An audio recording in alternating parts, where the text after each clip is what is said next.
So good morning, everybody. I'm really excited to share this material with you. This morning I'm going to talk about psychedelic therapies, specifically psilocybin and mystical experiences. Dr. Roland Griffiths, who is a psychopharmacologist, is also the director of the Center for Psychedelic and Consciousness Research at Johns Hopkins. So what I'm going to do is the first 10 minutes, I'm going to just kind of do an introduction about myself and Dr. Griffiths. And then I'm going to play a 20-minute on screen share, a 20-minute talk by him. And it's actually from 2009. There has been so much research and changes since then, but the 2009 gives a really good, just kind of introduction to the whole topic.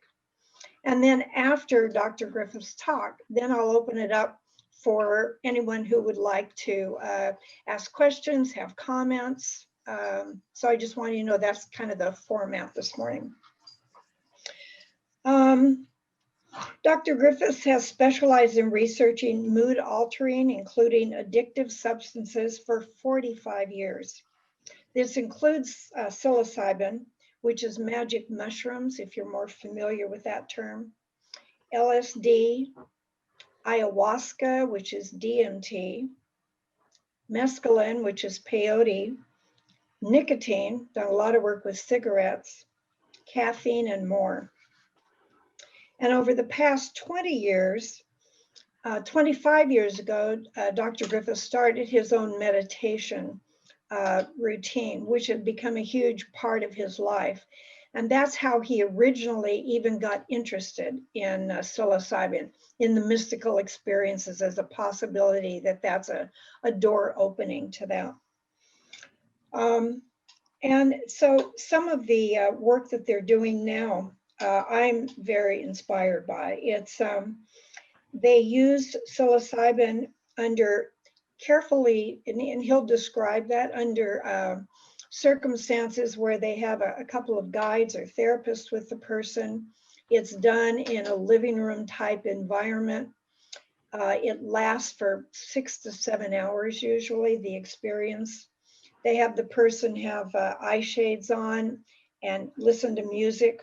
So it's not at all done in a recreational style. It's really about going inside of each person's self. And they're particularly have been working on people who have a diagnosis of end of life. And they mostly have done with cancer patients. They also have treated a lot of chronic depression, anxiety, substance addiction, which is that's one of the latest things they're working on now. And many of the people have, like the 70 to 80%, have a mystical experience, what they describe as a mystical experience.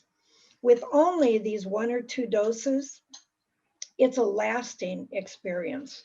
So it isn't something that they have happen and then it goes away.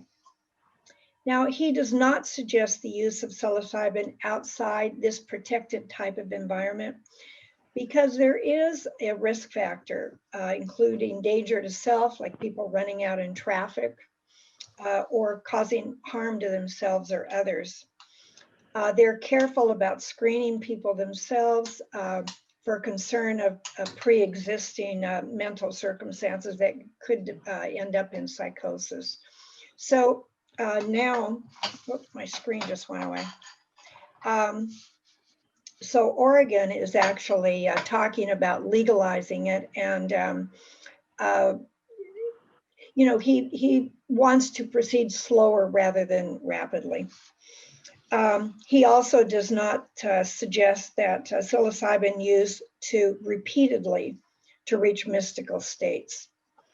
It's not considered an addictive substance because it doesn't satisfy, when people have a drug, want to go to drugs and become addicted, it doesn't have that kind of draw. And even the National Health Institute does not consider it that. They do still have it in the Schedule 1, which means it cannot be used for especially for recreational, but even medicinal purposes. But that's actually in being changed now. In the 50s and 60s, there was a lot of research going on for psychedelics with LSD and psilocybin. There were a lot of hopeful signs that it could be used in conjunction with therapy. Unfortunately, Timothy O'Leary and Richard Albert, who is Ram Dass, they were both psychology professors at Harvard. They were both fired in '63. Ram Dass had offered psilocybin to a student, and that's why he was fired. Timothy Leary just encouraged to tune in and drop out, and really, from my point of view, in a really irresponsible way. And Ram Dass did not agree with that. Unfortunately, what happened because of that is it became a huge part of the hippie culture, and psychedelics were used in recreational and inappropriate ways. There was a huge political reaction to that, and it went from being having responsible experimentation to being changed to Schedule I, and nobody could touch it. So all the funds for research dried up, and it was just left there for all these years. In 98, 99, Dr. Griffiths was able to get John Hopkins, and they approached the National Health Institute and was able to start working with it in a safe environment. So for myself, for several years, I've researched psilocybin and ayahuasca. Ayahuasca, which is DMT, completely changed my life 25 years ago.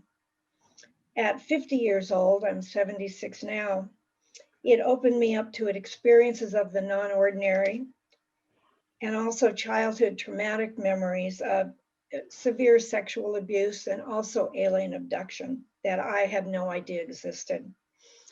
The non-ordinary experiences have never gone away. There's an energy that moves and shakes my body in a really bizarre looking way. And over all these years, I've done a lot of healing work, and I'm so grateful to have these memories surface, because without the memories, I couldn't have done all the healing work that I've done. Ayahuasca is the only thing I've done besides I did pot a couple of times in my 30s, and I just didn't like it. 26 years ago, a trusted close friend of mine suggested that I try ayahuasca, and he described it as a sacred ceremony led by a priest from Brazil in the Church of the Holy Daime, which is ayahuasca. So I participated in that sacred ceremony 4 times over an 18-month period. And 9 months after my last and 4th ceremony, I had the memories surface. So the biggest pull for me with this is, with so many personal experiences of the non-ordinary that I have, I wonder if rather than psychedelics creating hallucinations, which is what the current thinking is in science, that actually it temporarily removes that part of the brain that acts as a filter. So while under the influence of the drug, the person's psyche becomes aware of what is always present. It removes the mental noise or distraction. So what if the brain is a filter or a reducer? Our brain blocks out extraneous sounds to focus on listening to a particular source, perhaps a friend speaking. So if our brain did not block out what was not necessary at that moment, we would be overcome with all the input. I think of this like stars in the sky. If I look up for stars in the sky during the daytime, I don't see any. But at night, when the daylight is withdrawing, I see the stars clearly. The stars have always been there. What has changed is my ability to perceive them. Aldous Huxley believed that the brain act as what he called a reducing valve. It constrains conscious awareness. Hallucinogens induce psychedelic effects by inhibiting this filtering mechanism. Now, the prevailing scientific view has been that hallucinogens activate the brain and it causes hallucinations rather than inhibiting it. But Huxley proposed that the results of the, proposed the opposite, that it was a reducing valve. There's been a recent study in Britain that I really appreciate, and I actually wanted to include that, but I didn't have time this morning. They used an fMRI to study the effects of psilocybin on brain activity in 30 experienced hallucinogen users.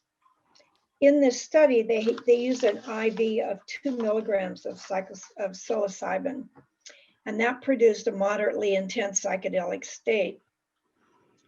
And what was surprising was that with the fMRI, they could see a reduction of neuronal activity in the brain. So they concluded that it appears that it inhibits brain regions that are responsible for constraining consciousness within the narrow boundaries of the normal waking state.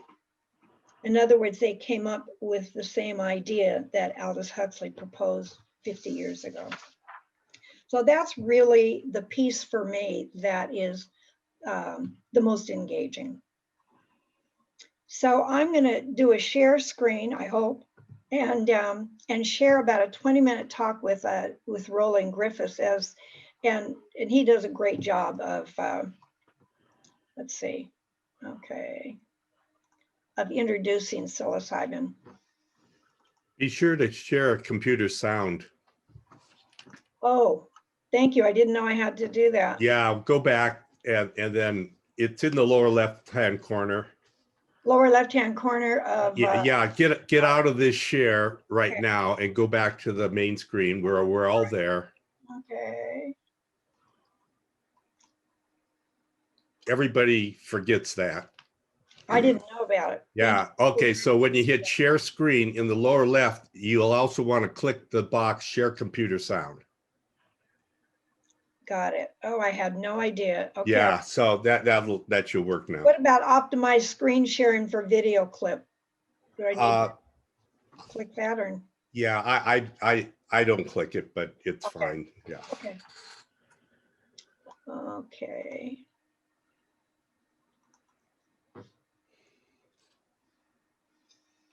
Oh.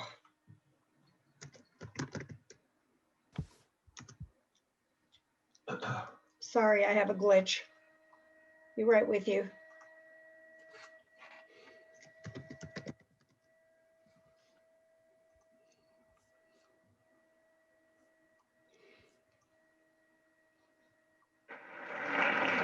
Well, ladies and gentlemen.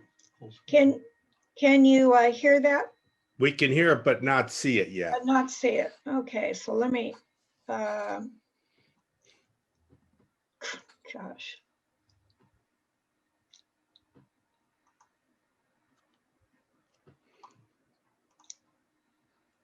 Okay, it took off the click. Okay. Now can you see it? You're going to have to share the screen. It's not up yet. Home stretch here. We have. You can't see it? Oh, gosh. No, we can't see share screen. Okay. Do you have it on the desktop, Marigrace? Yeah, I do. Okay, so then when you hit share screen and you have the little sound box click that icon on the desktop and then click share. It, but let me, okay, and then click share. Oh, okay, I missed that. Okay. Here it comes. Now you can see it? Yeah. Yes. Okay, so let me. You're doing great. Well, That's ladies good. and gentlemen, we are in the home stretch here. We have two additional presentations for you. Anna Vidovich will perform. That'll be our final act, if you will. But first, we're going to hear from Roland Griffiths. Dr. Griffiths is a professor in the departments of psychiatry and neurosciences at the Johns Hopkins University School of Medicine. His principal research focus has been on the behavioral and subjective effects of mood-altering drugs. Please join me in welcoming Dr. Griffiths.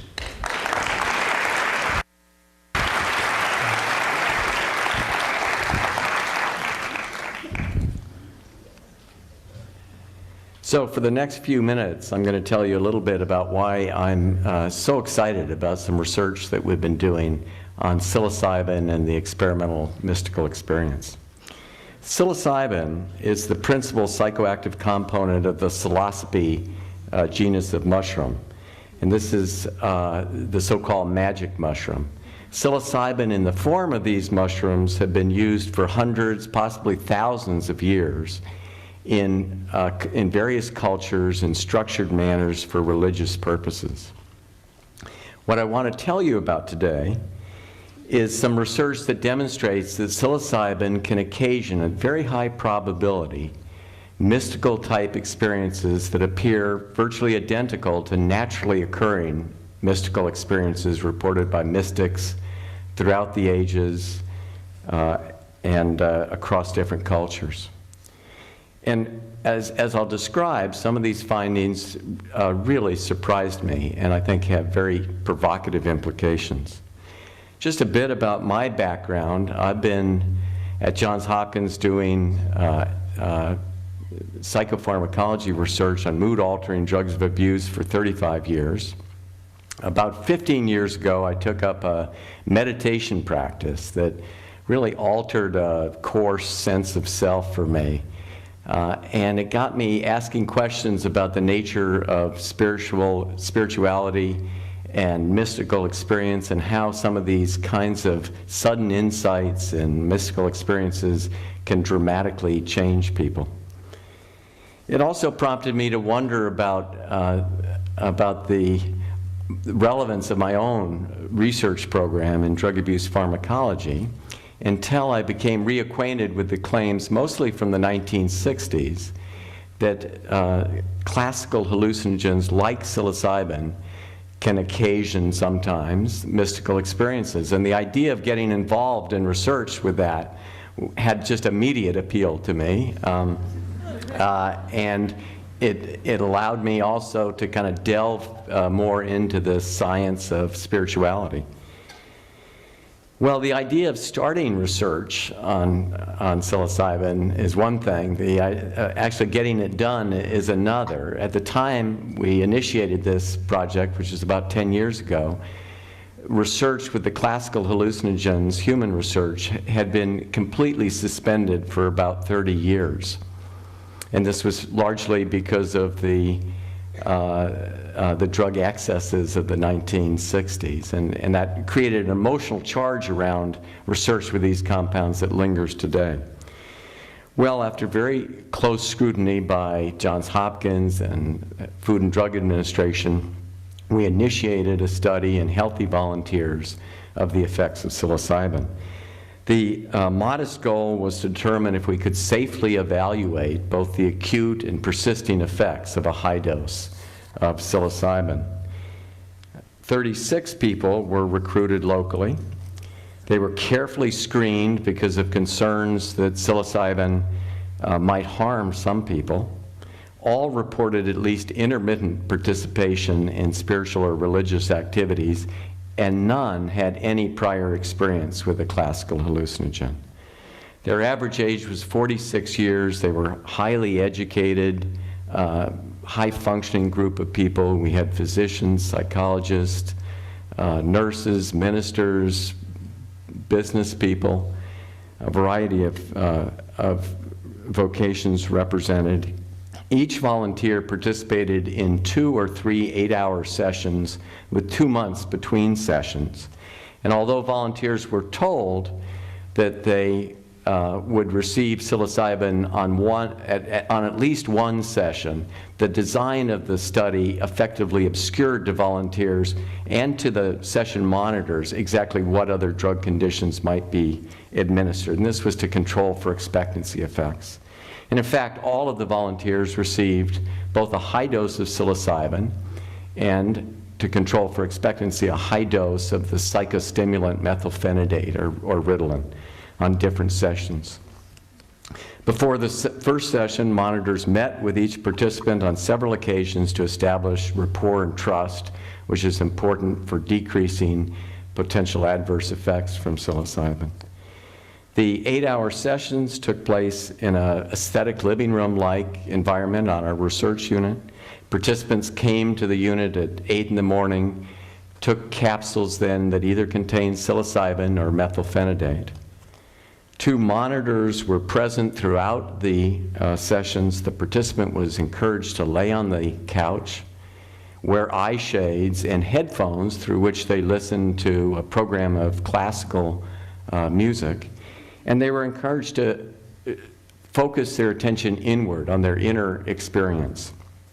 If a participant reported significant anxiety, which in fact does happen sometimes, then the monitors were there to provide reassurance. Overall, it was our intention here to create a safe container for people to have their own experience. And the careful preparation and monitoring of the sessions was done because psilocybin can lead to dangerous behavior when given or taken under unprepared and unmonitored conditions.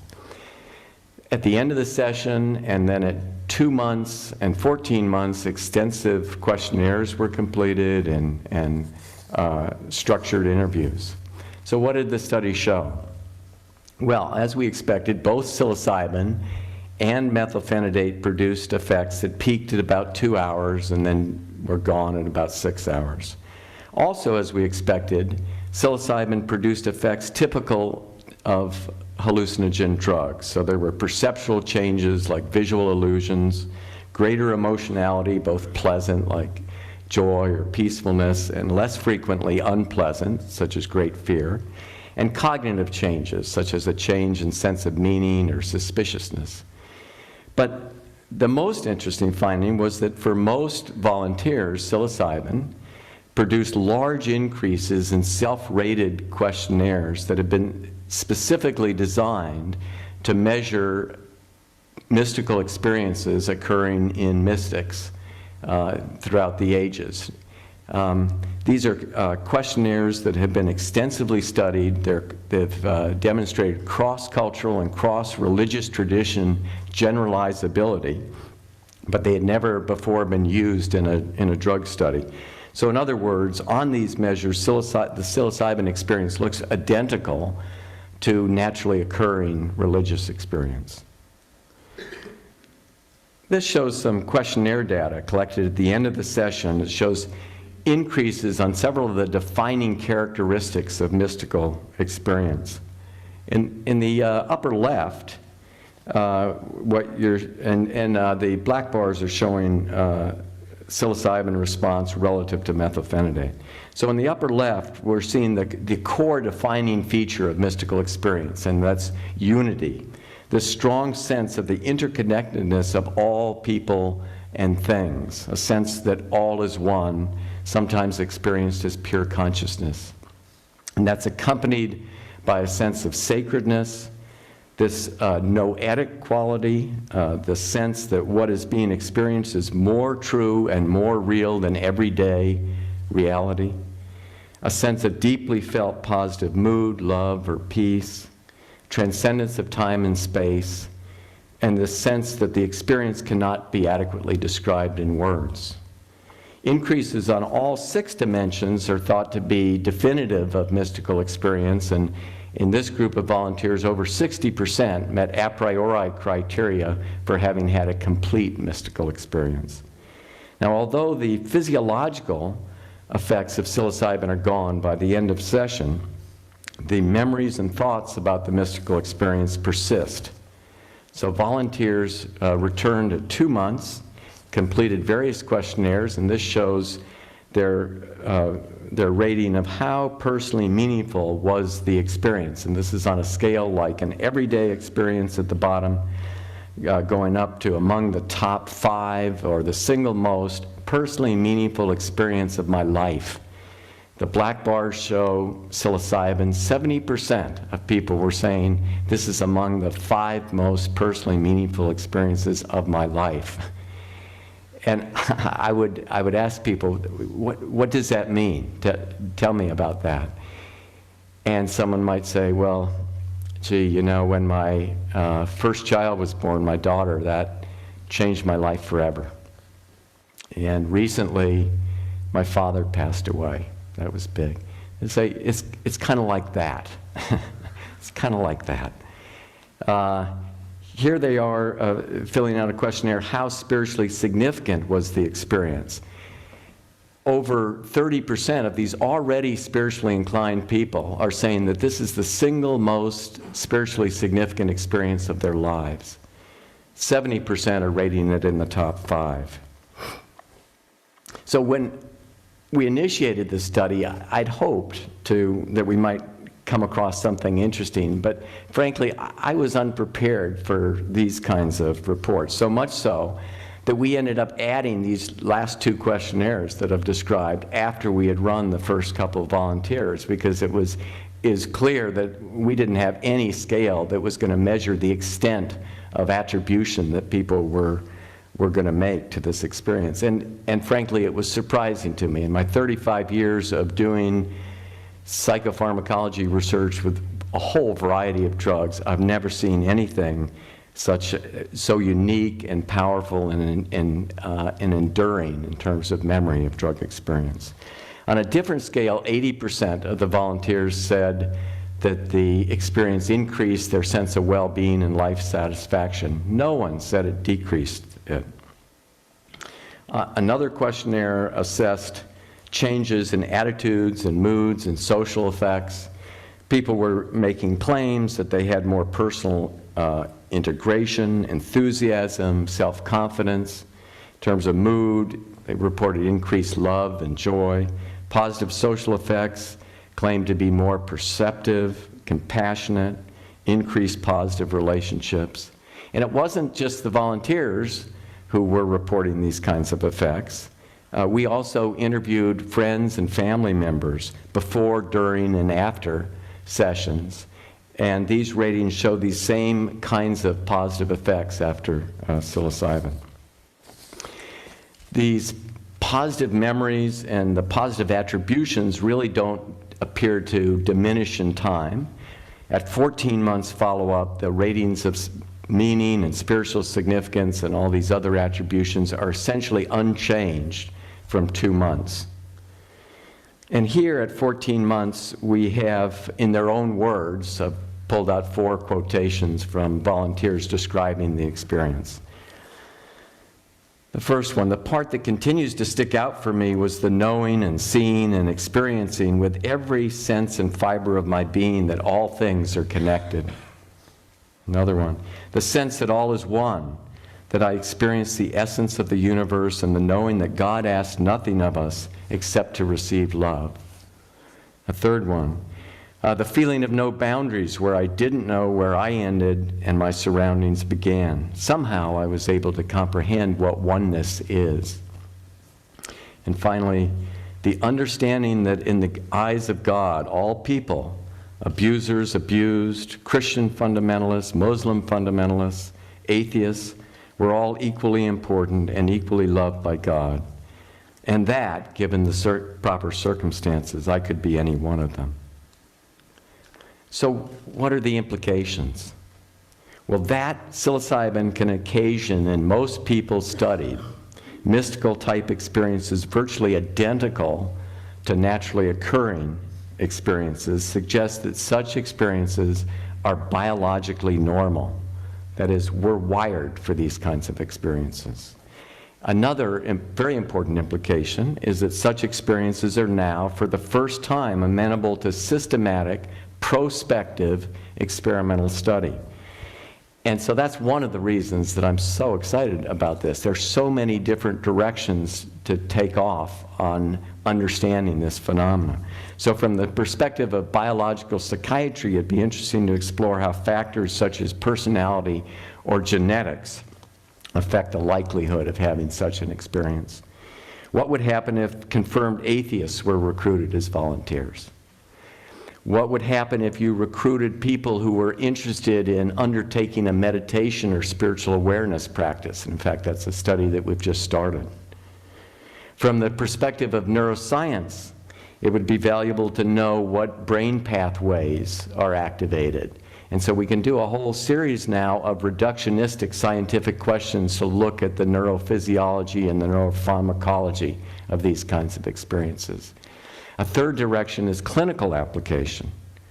Are there possible therapeutic applications that could be harnessed here? So taking off on some older research, we're currently conducting a study to see if psilocybin occasioned mystical experience has psychologically therapeutic effects in cancer patients who are suffering from anxiety or depression secondary to the existential crisis of their disease.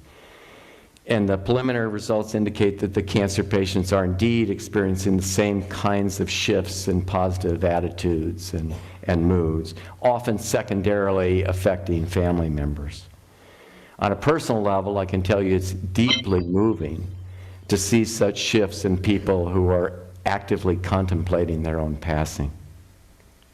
A second therapeutic application that we're just beginning to explore is whether psilocybin can facilitate treatment of substance dependence by opening a spiritual window for the individual, as had been tried back in the 50s and 60s. But aside from the experimental questions, the scientific questions, I think there's a larger and more exciting ontological question to be asked. And that is, why? Whether occasioned by psilocybin or not, why is the human organism wired to have such experiences? A profound, uplifting, enduring sense of the interconnectedness of all people and things. An experience that's arguably foundational to human ethical and moral codes that seem to be part of all the world's religious and spiritual traditions. Well, some might say it's all evolutionary biology, that what we're doing is promoting reciprocal caretaking, and that's important for survival. Could be, but others might point out that unconditional love and respect for everyone, which is the core of this experience, for everyone, isn't always adaptive for personal survival. Think Jesus Christ, Gandhi, or other people who have been persecuted for holding such worldviews. It seems to me that there's a great mystery embedded within human consciousness, a mystery that I think that we're all aware of at some fundamental, even primitive level, having something to do with this quest to understand who we are, the essence of life. Perhaps with this deep knowing that at some level we're all in this together. Excitingly, it appears that systematic work investigating these mystical type experiences may provide unique information about the mechanisms, both biological and otherwise, underlying human moral and ethical behavior. Knowledge that I believe may ultimately be critical to the survival of the human species. Thank you.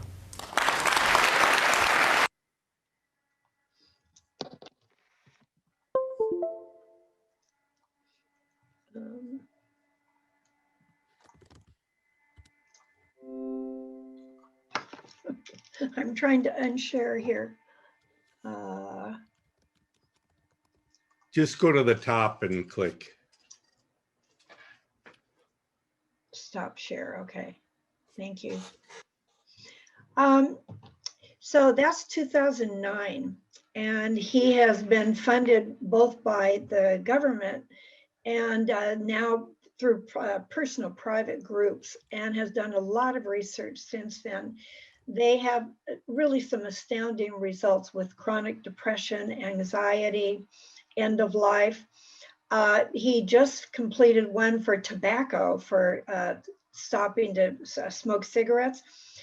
After 14 months, they had a 40 to 50% cessation of smoking, which is just astronomically higher. They have not yet done addictive drugs or alcohol, but that's kind of next what they're looking at. So I'm very excited about this, and I wanted to share it.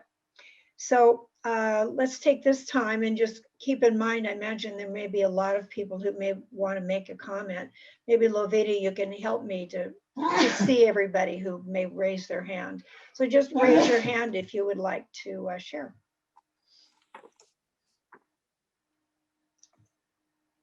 You're on. And Inger. This was absolutely fascinating to me.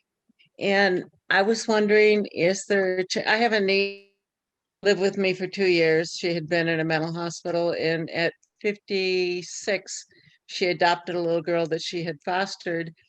Took her 5 years to adopt her. She couldn't even manage in a foster home. And she is now, will be 15 in June, was sexually molested from birth by family. And they were in meth, so it even could have been satanic, but she's been in mental hospitals since 5, and now at 15, she's on all this medication. She keeps going back in because of behavior issues. Is there anything like this done with children? You know, they're very careful to not use it in the work that they're doing with people who have mental difficulties or even have people in the family who have. But they're very much looking at, they've had a lot of success with chronic depression, people who are on a lot of different kinds of medications, and doing the psilocybin and then slowly weaning them off the other medications. So they have enormous success with some areas like that. What I'll do is, after we're off, I will email to our group the contact information. When they started out, they just had the volunteers come from just their local community. Now they have different funding, and there are like a dozen places across the country where they're doing this work in a safe environment that is supported by the national, by FDA and by the government. So I don't know is the answer to that, but I can give you a reference to check and see with people who do know. Thank you. Sure. I think, Lovita, did you say Inger after that? I didn't. Yes, and then Eugenia. Okay. First of all, I just want to thank you for bringing this to the group. I think it was fascinating and very informative. And I know you're doing a book that some of the students can't wait to see it. I encourage you to get it going. Interestingly, when I was a professor at UCLA teaching personality theory, one of the persons that I would bring in each quarter was Timothy Leary, who actually wrote probably one of the best books on personality theory. He was a researcher, and I got to know him.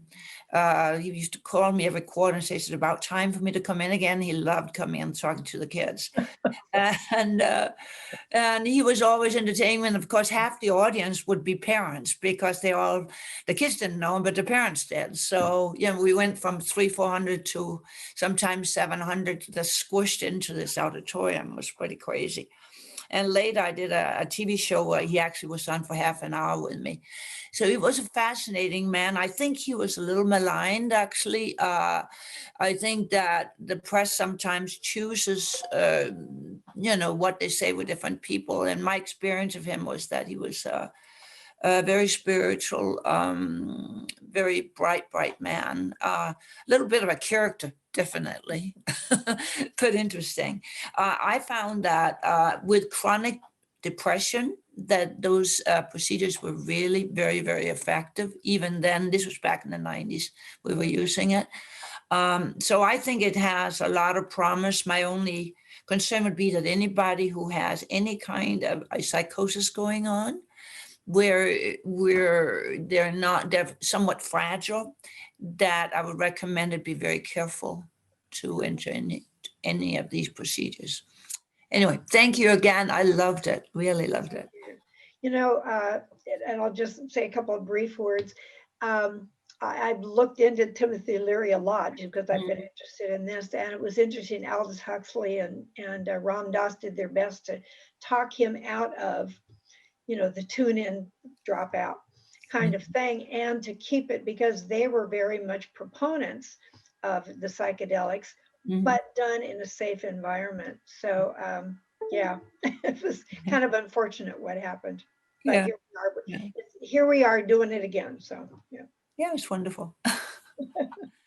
Eugenia? Thank you. Thank you, Marigrace. This was fascinating.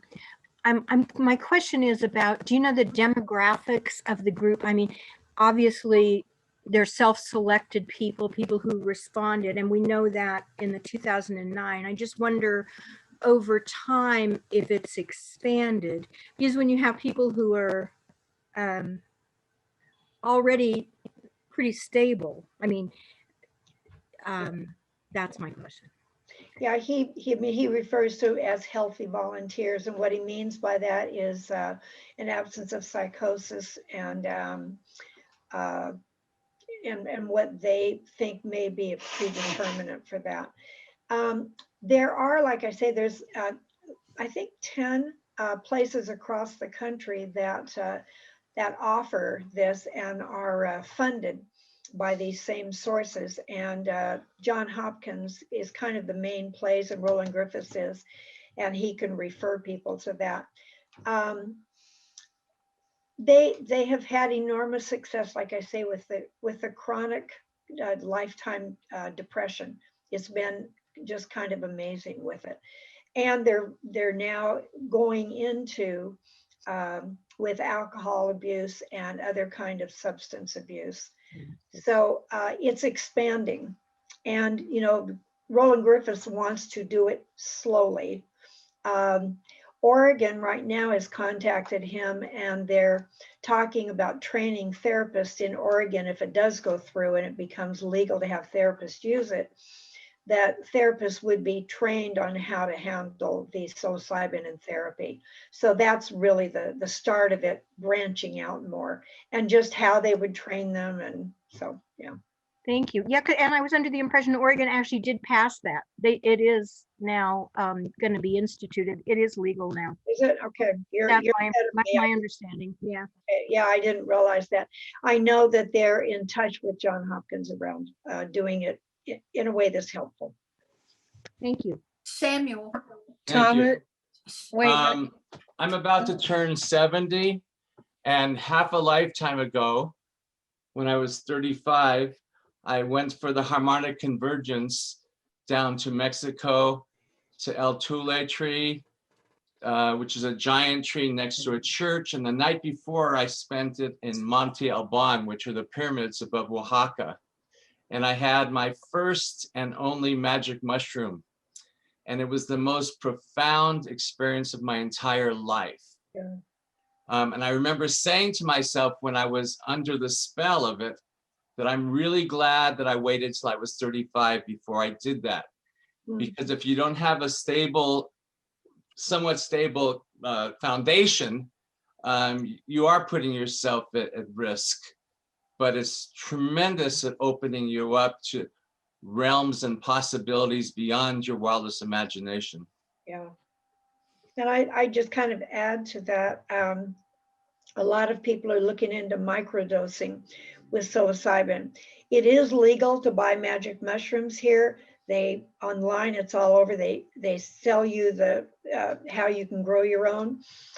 Sam and I are interested in microdosing, and there are places in Canada where you can order it on the sly, the microdosing. So just add that in. Okay, we have time for one more. Rena, your hand was up, and Afton's hand was up.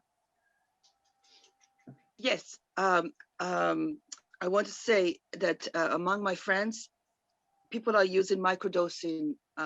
It's like becoming the thing now. 2-3 days a week, people take a small amount.